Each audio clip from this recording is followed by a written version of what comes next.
Hello, good evening. Welcome to our Wednesday night episode of Brett's Old Time Radio Show. Thank you so much for joining us once again for our regular late night visit to those dusty studio archives of old time radio shows right here at my home in the southwest of the United Kingdom. I'm Brett, I'm your host for our Nighttime Podcast. Welcome to another episode. I'm sitting here right now with a absolutely pounding headache. Really bad headache. It's a proper migraine. You know when you've got it all around your sinus, in your eyes, and oh man, I'm struggling a bit. Which is my excuse for saying I'm just going to get straight on with the show because I want to go and have a lie down. I've got a website at dayslikethis.life. If you could check that out, I'd really appreciate it. All our stuff is on there, so go take a look. Now then, with it being a Wednesday, it is of course an episode of Dangerous Assignment. This one first broadcast on the 8th of April, 1953. It's called Boy Used as a Courier.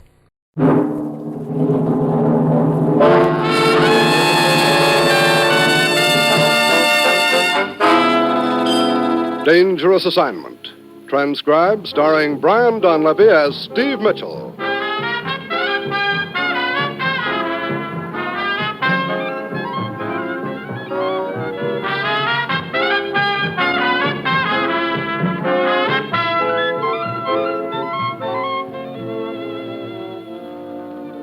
Yeah, danger is my assignment. I get sent to a lot of places I can't even pronounce. They all spell the same thing, though, trouble. But when I walk into the commissioner's office, I don't realize that this assignment's going to prove that sometimes the nicest thing that can happen to a guy is to get shot at.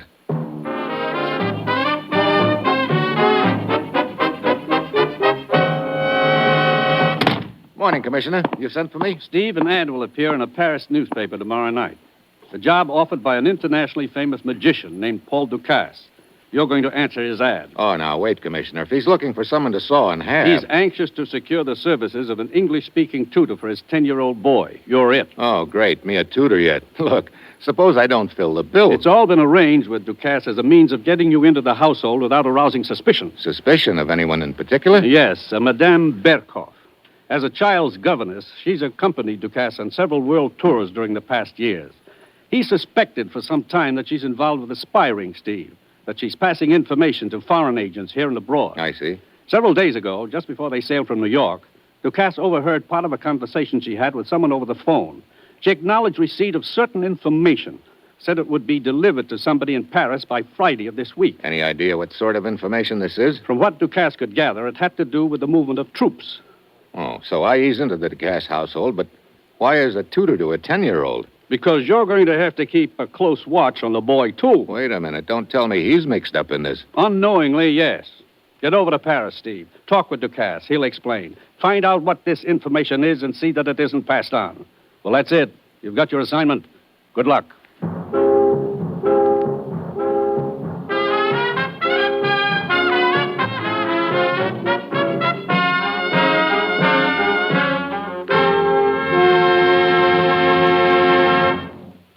The National Broadcasting Company is presenting Dangerous Assignment, starring Brian Donlevy in the role of Steve Mitchell, colorful two-fisted government agent.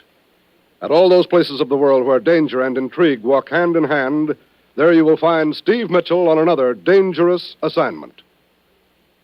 There's more great mystery and adventure every week on most NBC stations when Dragnet brings you the authentic stories of your police force in action. Dragnet means thrill-filled entertainment. From crime to punishment, Dragnet stories are true. Be sure to hear Dragnet. And there's more adventure and excitement when you tune for Barry Craig, confidential investigator, with William Gargan in the title role. There's always high adventure when Barry Craig takes on an action-filled case. Another exciting program is The Big Story. The Big Story brings you true stories directly from the pages of our nation's leading newspapers. Remember to hear these adventure-packed programs every week on the NBC Radio Network.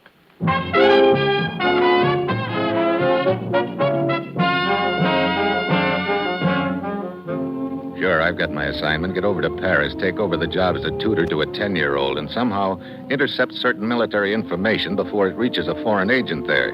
How the 10-year-old is involved, I don't know, but it ought to be interesting finding out. It's Wednesday a.m. when my plane lands. I check in at a hotel and consult the ad placed in the newspaper by Paul Ducasse. Then I head for the address, a small villa on the outskirts of Paris. A truck is pulling away from the entrance when I get there. The front door is wide open, and the hall is crowded with packing cases and trunks. And before I can ring the bell, a woman appears suddenly at the far end of the hall, comes running toward me. Oh, the truck. I thought I heard it drive away. That's right. Oh, voila. I told the men I wish the trunks taken downstairs. Everything is in such disorder. We arrived ourselves only a few minutes ago. You've been on a trip, I see. A long one at that, huh? America, Monsieur Ducasse has been on tour. I see. You were Madame Ducasse? Madame Berkov, I'm Monsieur's housekeeper. Oh, my name's Steve Mitchell. I came in answer to this newspaper ad. Oh, I see. You enjoy tutoring, Monsieur? Sure. Sometimes it's a little hard on the nerves, though. Ah, well, I know. I was Henri's governess for many years. Only last night I learned he was to be taken out of my charge. Frankly, I was relieved. Oh? Monsieur Ducasse is right. Henri is growing up. A man's firm hand is needed.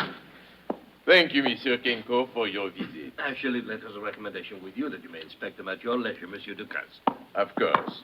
You may expect to hear from me not later than this evening should I decide in your favor. Very well, Monsieur. Monsieur Ducasse, this gentleman is waiting to see you. Bien, bien. I'll be with you in a moment, monsieur, as soon as... Oh, no, do not bother. I'll see myself out, Monsieur Ducasse. Good morning. Madame Berkov, what are all these things doing here in the hallway? The men were instructed to take them downstairs, Monsieur, But they did not do so, eh? Hello. We cannot leave them here. Find Aristide. He's somewhere about the garden, I think.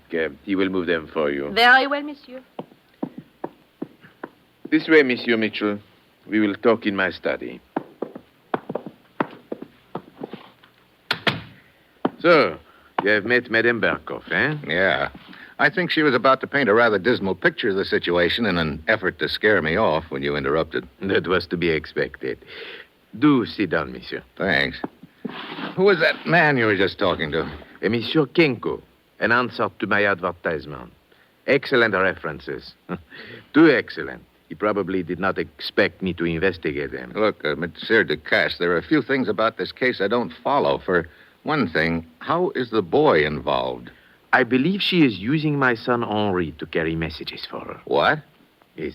Not messages in writing, you understand. Rather, the little one carries the message in his brain. Oh, now, wait a minute. Not so fantastic as it sounds, monsieur.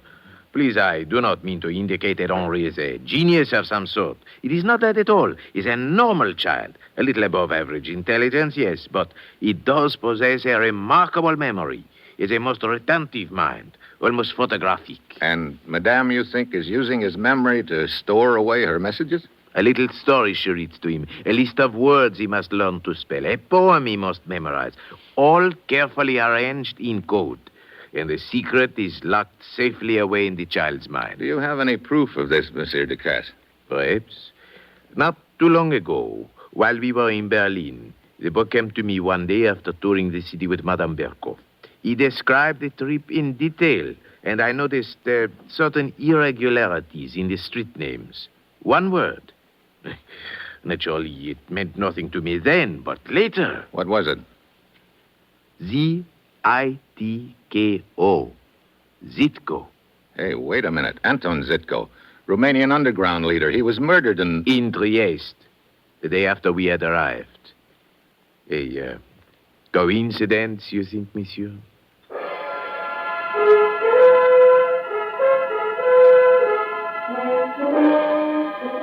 A coincidence, I don't think. It's beginning to look like Ducasse's thinking is along the right lines. Right now, I want to have a chat with the boy Henri, but it seems he's been sent to spend the day with his aunt, a move to keep him out of Madame Berkov's reach. We spend the next quarter hour going over our plans, and then I go back to my hotel. A few minutes after 7 that night, Ducasse phones me. My application has been officially accepted. I check out of the hotel, stop in at a nearby cafe for dinner, and that's when I get the feeling I'm being watched. The feeling is still with me an hour later when the cab I'm in is heading for Ducasse's house. We're flying low through a quiet residential street when I spot the headlights tailing us, closing in fast. Hey, driver. Oui, monsieur. The car behind us. If it comes up alongside, keep your eyes open. But there's no need for alarm, monsieur. Here he comes. Watch it. Hey, he's crowding you. Look out.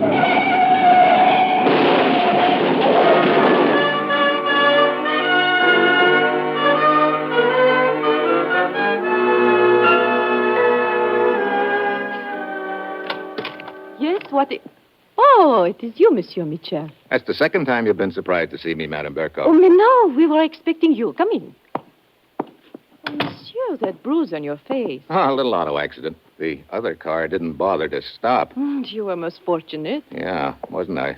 Ah, Monsieur Michel. Good evening. Evening, Monsieur Ducasse. I will show our new tutor to his room, Madame Berkoff. Very well. I will be in the kitchen should you need me. This way, monsieur. Upstairs. I overheard what you told Madame Berkoff about the accident. It wasn't an accident. Somebody deliberately crashed into us. Somebody who wasn't happy to learn that I'd gotten the job. I didn't get anything of a look at him. Probably a hired hand. This will be your room, monsieur. And there is the connecting door to Henri's room. Good. If you wish to freshen up... I'd like to see the boy first. This way. Henri? Henri, I want you to meet... Henri! Henri, where are you? Nowhere in sight. But I told him to remain in his room. Perhaps he's out in the hall. Locked. From here on the inside. He did not use this door. Over there, Ducasse. The window is wide open. They have taken him, monsieur. Henri is gone.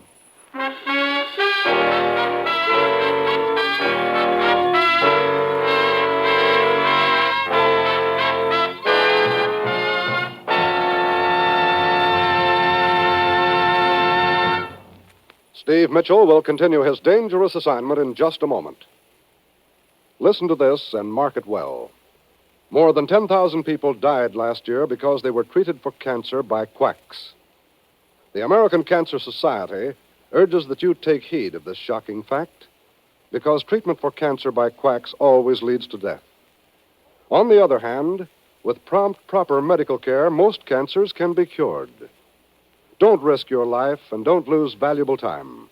If you think you have cancer, go immediately to your physician, for only he can tell you if you have the disease, and only he can treat it properly. Protect yourself by knowing what to watch for and what to do about cancer.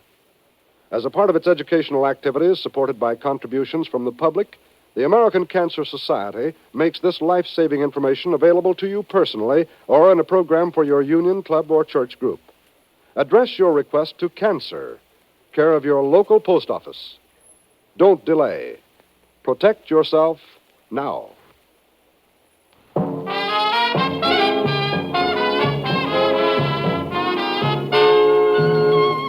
Now back to Dangerous Assignment and Brian Donlevy as Steve Mitchell.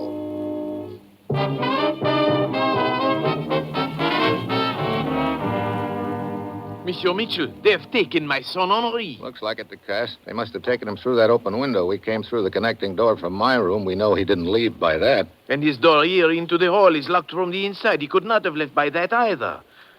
Monsieur, if they have my boy... Take it easy, Ducasse. We'd better get in touch with the police. Yes, at once. Wait a minute. What is it? Here, on the hall floor, a bent hairpin. Hairpin. Madame Berkoff. Could be, but this piece of string here, too. It did not work, Papa. What? Henri. It did not work. But, Henri, are you all right? But of course, Papa. Brother, that's a relief. Yes. But what is this talk of something which did not work? The hairpin and the string, Papa. The hairpin. String. I do not understand. I think I do. It's the old gag where you tie a string to a bent hairpin, hook it to a key, and then run the string under the door. Oui, that is it. I was able to lock the door from the hall, but when I tried to unlock it, the hairpin fell off. Henri, to be trying such a foolish trick at a time like this. But, Papa, you are the one who taught me the trick. I? Oh. Well, perhaps I did, but that was a long time ago, and I... Yes, I leave you two to become better acquainted. See you later, Monsieur Ducasse. You are my new tutor, Monsieur Mitchell? That's right, Henri. I understand you're just back from America. Oui. Enjoy your trip? Very much. Suppose you tell me a little bit about it. Some of the things you saw and the places you went. Well, New York City was the place I enjoyed the most. Oh? Well, tell me a little bit about New York. We were only there a short time, so I could not learn much about it. But I did learn a little. For instance? Well, New York City is an area of 320 square miles. There are 30 buildings over 400 feet high, 4 hotels with more than 2,000 rooms. And there are 5 boroughs or districts, Manhattan, Bronx, Queens, Brooklyn, and Richmond. You say you only learned a little about it, huh? There is more. I don't doubt it. Which guidebook did you memorize? Go on. A Dutch settler bought the island from the Indians for $24 in the year 1626. It was then called New Amsterdam. Later, the English named it New York.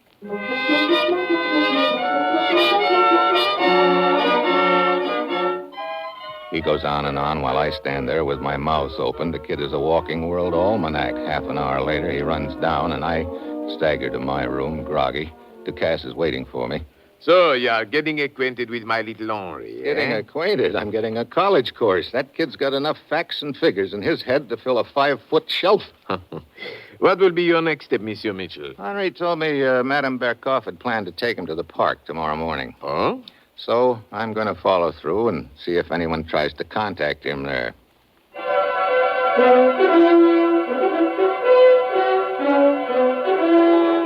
The next morning, I take Henri to the park. We settle down on a bench and start feeding the pigeons. And, of course, Henri gives me a short lecture on the various species of the bird. That one perched on the bench over there. The gray one. That is the commonest type. Bonjour, monsieur. Oh, well, hello. Beautiful morning, n'est-ce pas? Sure is. She is friendly. Yeah. You ever see her before, Henri? Oh, yes. Here in the park. Did she ever speak to you before? No, I guess I am not old enough. Well, you were telling me about the pigeons now. Yes, that one over there. Well, my little friend, Master Henri Ducasse.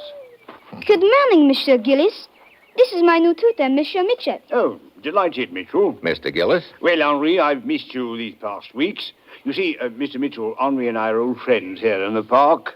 I have been on a trip to America. Yes, so I heard. Look here, you must tell me all about it, Henri. I'm always interested to hear anything about the United States. Yeah, Henri, go ahead. Tell him about your trip. I say, no, wait. I have a better idea, Henri. Would you like to go to the carnival this afternoon? Very much.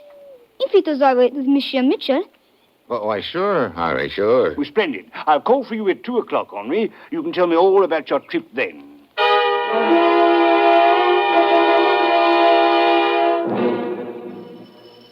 I'll get it.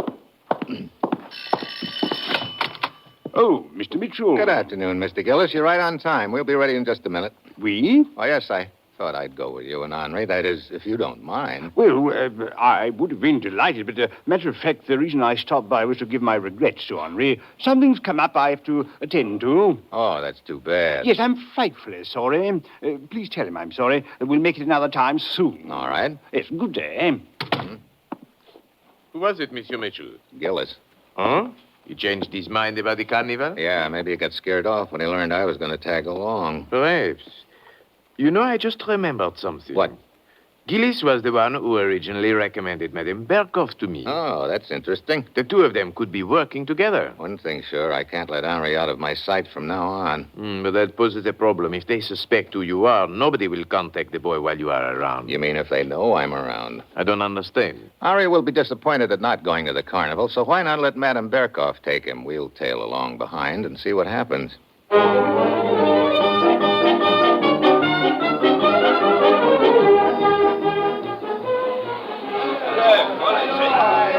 We give Henri and Madame Berkoff a head start, then tail them to the carnival. They wander around, taking it all in, but nobody contacts either one of them. Finally, they sit down on a bench to rest. Madame Berkoff takes a scratch pad and pencil out of her purse and gives them to Henri, who starts scribbling on the paper.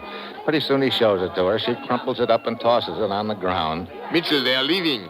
Yeah. I think I just figured out the deal, that piece of paper. She has him write stuff on it, maybe things that don't mean anything to him. Then she crumples it up and tosses it to the ground beside the bench. Come on.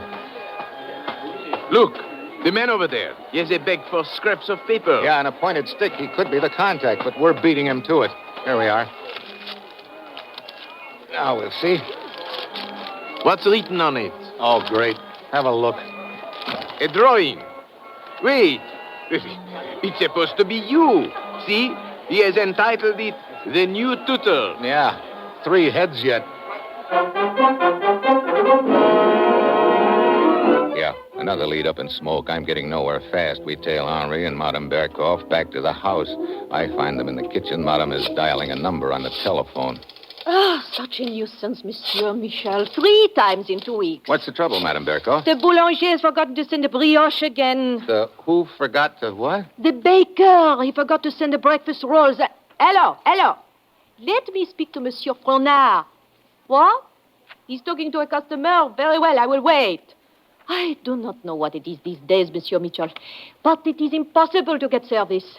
If it were not that these were Henri's favorite rolls and very hard to get. Henri, remember that nice restaurant in New York? They had some there. Oui, it was a very nice place. That was the place he played the trick on me. Trick? Mais oui. He pretended to be the waiter. You see, he memorized the entire menu and rattled it off to me. Oh, brother. Do you still remember it, Henri? Oh, I suppose not. Of course I do. See if you can tell Monsieur Michel. All right. Appetizers. Shrimp cocktail, 75. Tomato juice, 40. Assorted relishes, 60. Soups. Soup de jeu, 50. Onion soup, 60.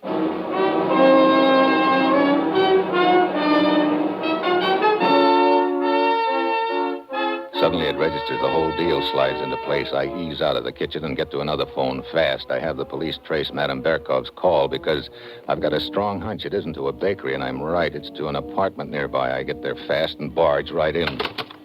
At a table by a telephone sits a guy with a pencil and a paper. It's Kenko, the other gent who applied for a job as tutor. Chill. Hello, Kenko. Let go of me. I just want this piece of paper. No. Thanks.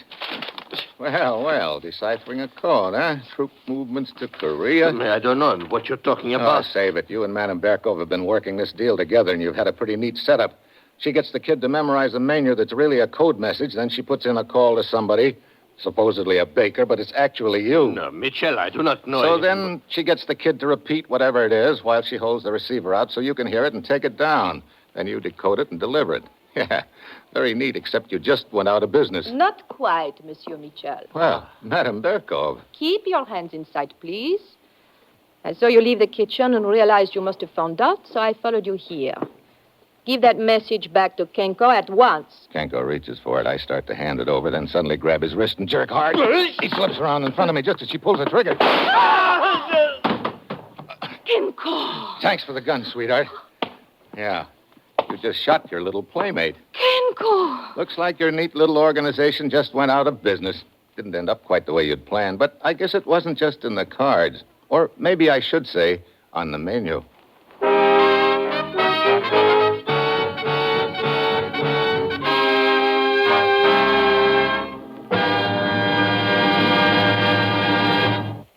Our star, Brian Donlevy, will return in a moment. Tuesday night is comedy night here on the NBC Radio Network. There's fun for all because it's all for fun. Dean Martin and Jerry Lewis add melody and mirth to our program schedule when they caper through 30 minutes of fun-filled comedy entertainment. Fibber McGee and Molly, longtime favorites of the radio audience, continue to hold their place in the comedy spectrum as they take you to 79 Wistful Vista and loads of laughter. Red Skelton's comedy characterizations add life to his rollicking program, and the fun adds up to enjoyable radio listening. And when it's time for Two for the Money, each Tuesday evening you'll know that Herb Schreiner will be handing out chuckling good entertainment along with big cash prizes. Yes, Tuesday night here on NBC Radio adds up to the finest entertainment available today. So keep your date with comedy fun, and next Tuesday listen to Dean Martin and Jerry Lewis, Red Skelton, Fibber McGee and Molly, and Two for the Money with Herb Schreiner. They're all on most NBC stations every week.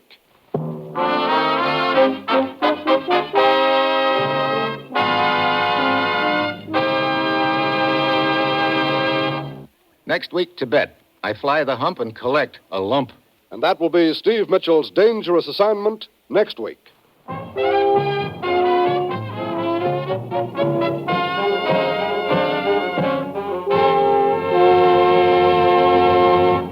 Featured in tonight's cast were Jeannie Bates, Paul Frees, Larry Dobkin, Peter Votrin, and Jerry Novello. This is John Storm speaking.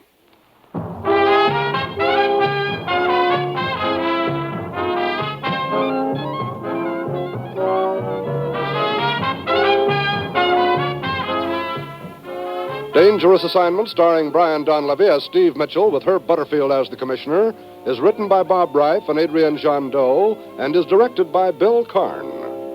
Be with us next week at this same time when Brian Donlevy, starring in the role of Steve Mitchell, will embark on another transcribed Dangerous Assignment.